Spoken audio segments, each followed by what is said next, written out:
I was a pastor's kid, raised in the church my whole life, and I just had a great experience with my dad in ministry. Have now been in ministry vocationally for 38 years.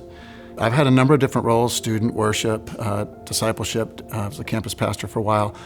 But a few years ago, our senior leader came to me. We had an opening in this executive position, and he said, "This is something I'd like to talk with you about."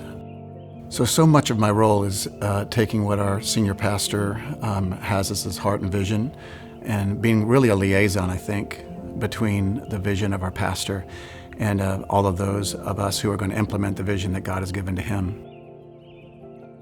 WinShape is an incredible place to come for something like this because it's got all of the most modern things that you need, but not more than you need. And it's a beautiful campus, of course, and everything is done in such an excellent way. In fact, when I heard about this, that's one of the reasons I wanted to come, because I knew it was a WinShape thing. And because it was, I knew it was going to be good and really valuable. I think the thing that came out, particularly in our small group, is that we're all under just a lot of pressure.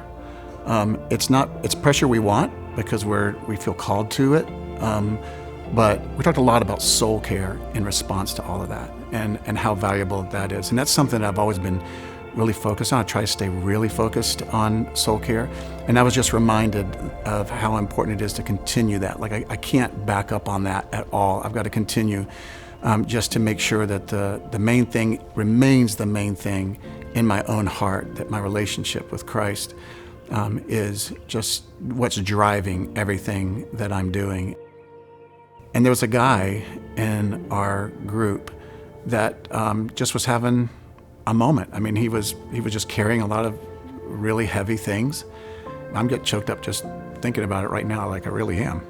Because, I mean, in that moment, ministry and life got very real. And we were just able to come around that guy and encourage him. And then that led to some other guys kind of opening up about some of the challenges that they're facing, and being able to just be there for one another and to be able to care for one another in that way. And it's just something I'll chew on that, remember that, and be grateful for that for a long time.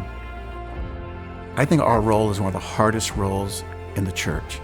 And so you've got to take the time and go to the places and spaces where you're going to not only get some good ideas and nuts and bolts, you're going to get that. But what you're going to get is relationships, and you're going to get an opportunity to experience what I talked about in soul care.